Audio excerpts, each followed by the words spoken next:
Okay, so you know that friend, right? Their birthday's coming up, you ask them what their plans are, and they just give you that classic casual shrug. We've all seen it. And they say something like, "Oh, it's nothing special. Just another day." It sounds so chill, doesn't it? As if they genuinely don't care. But we're about to explore why that simple phrase often hides a really fascinating emotional truth and what's actually going on behind the scenes. So let's just call this person the just another day friend.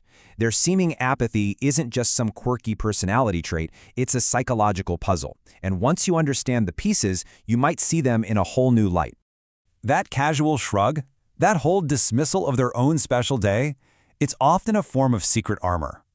It's this unconscious defense mechanism they've built up to protect themselves from something they fear. So what is this armor made of, exactly? Well, the first and most common layer is the protection that comes from having zero expectations.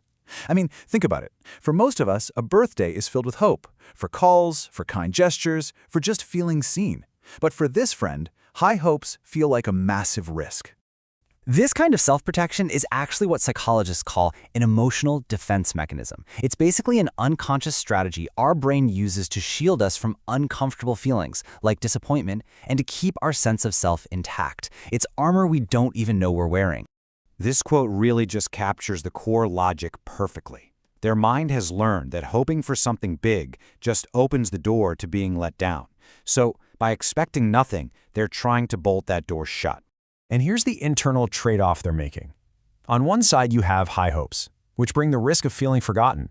On the other side, zero expectations. And that offers a feeling of control.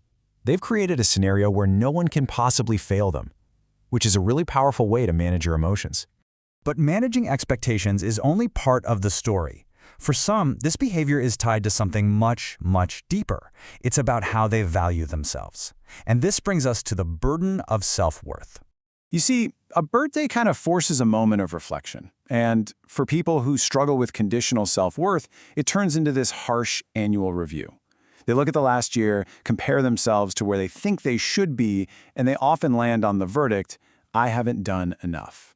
So the conclusion feels totally logical to them. A celebration is undeserved. So, and this is so crucial, their refusal to celebrate isn't just simple humility. It can actually be a form of quiet self-punishment. This also explains why they often feel so awkward when you do try to celebrate them. They genuinely feel they haven't earned it.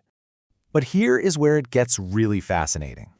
There's often this deep contradiction at the very heart of this personality, what you might call a paradox of care. Just look at this contrast. Toward themselves, they are dismissive and avoidant. But toward others, they are almost always the most thoughtful person you know.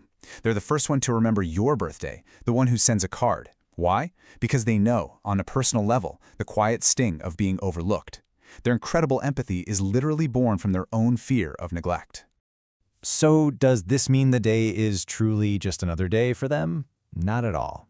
The final truth is, they do celebrate. It's just a quiet celebration, one that we rarely, if ever, get to see. Instead of a loud party, their real birthday rituals are private and pretty profound. They might use the day for quiet reflection, maybe to set some new personal goals, or to do something deeply meaningful, even if it's just organizing their space. What they're really celebrating is their own resilience, the simple, powerful fact that they made it through another year. So next time your friend brushes off their birthday, just remember this: they probably care more than anyone. They've just learned, through experience, that it feels safer and a whole lot easier to act unbothered than to risk the vulnerability of being forgotten. And that brings us to a final thought for all of us to reflect on. We all have our own forms of secret armor we wear to protect ourselves. So the question to leave you with is this: what emotional shield are you ready to put down?